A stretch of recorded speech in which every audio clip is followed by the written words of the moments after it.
Vote buying. Joe Biden loves it, loves to buy votes. Okay, so two things happen you should know about.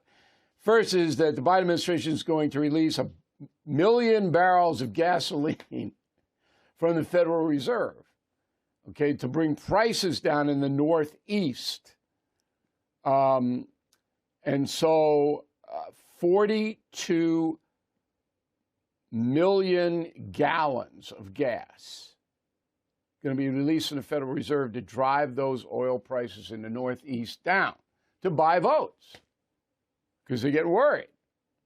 Okay, so this is storage sites in Jersey and Maine, the Northeast Gasoline Supply Reserve. Average price of gas, gallon of gas nationwide, $3.61 right now. A year ago, it was $3.54. So it's risen 7 cents in a year. Under Trump, this is an interesting stat. May 25th, 2020, Trump's still president, $1.96. So it went from $1.96 to $3.61 under Biden. Americans aren't using more gas. Supply and demand didn't drive that up. Government regulation did. And nobody understands that.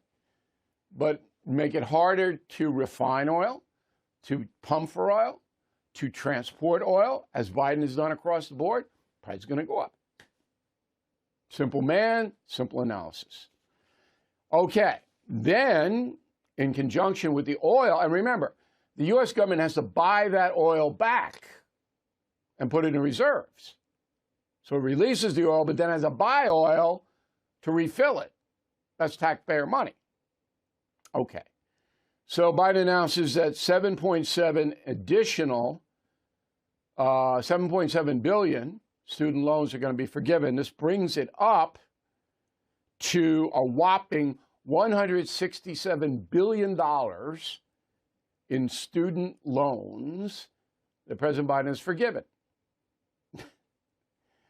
So we have to pay for that. Taxpayers have to pay for that. You just can't forget. So what do you think he's doing that for? A 5-year-old.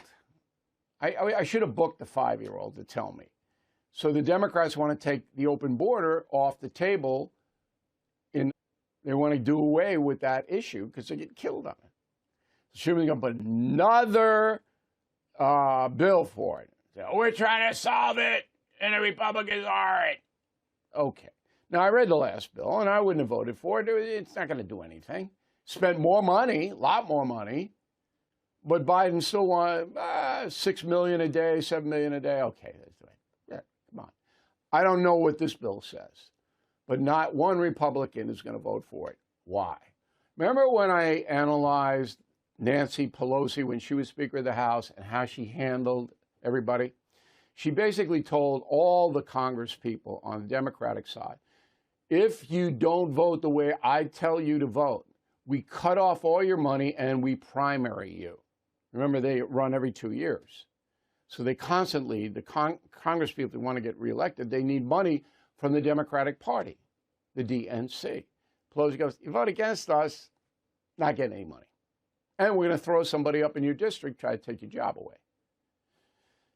So that's why all the people voted on the Democratic side for everything Nancy Pelosi said. Same thing's going on the Republican side now. Republicans basically said, hey, you vote for Schumer's bill, we're not giving you any money. And we'll primary you. Same thing. So don't expect any Republicans to vote for this. All right, here's what Schumer said. Go. For years, our Republican colleagues have insisted that the only real-term solution to fixing the southern border was for Congress to pass legislation. We Democrats agree. Congress must act. We need to fix the border and reform immigration to make it fairer and more humane. So he reads off the paper. One of his staff wrote that.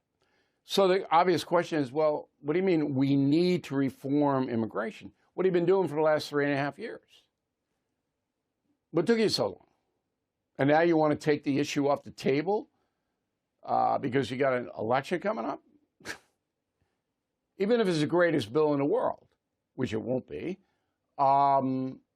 Republicans aren't going to do that. Would you do it? So, okay, Chuck. And Chuck doesn't give interviews, by the way. You never see him, ever. Okay, Chuck, if you can explain why you waited for 3.5 years to put forth this bill, then I'll consider it. What's Chuck going to say? Democrats want open borders because they believe that migrants, foreign-born nationals, will be able to vote soon. Because if they get into power, they'll pass laws letting anybody in the country vote. They will. Okay, here's what Senate Minority Leader Mitch McConnell said. Go. Going to a border bill right now is just a gimmick, a way to try to convince the American people that they're concerned about this when they caused it. Okay, that's true. McConnell's going to retire from his leadership position. Good. But that's true, what he just said. Okay, so not going to pass.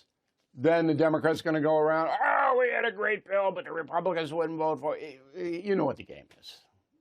At this point in my life, I just almost ignore that. I have to report it to you and analyze it. But in processing any of this, okay. I'm not real interested in politics per se. Got a letter yesterday from a woman, a concierge member, who said, are you going to cover the RNC and blah, blah, blah? And I wrote her back very politely. And I said, we don't cover what political parties are doing. We don't put on guests. And I never have. Even when I was doing Factor on Fox, I never put on partisans unless the partisan, the person, was involved with something that directly affected you. But when you turn on cable news now, you see these people, and all they're in business to do is to promote their political party. We never do that. That's a waste of your time. Okay, we are fact-based. We are looking for solutions to problems. We don't want to hear political stuff.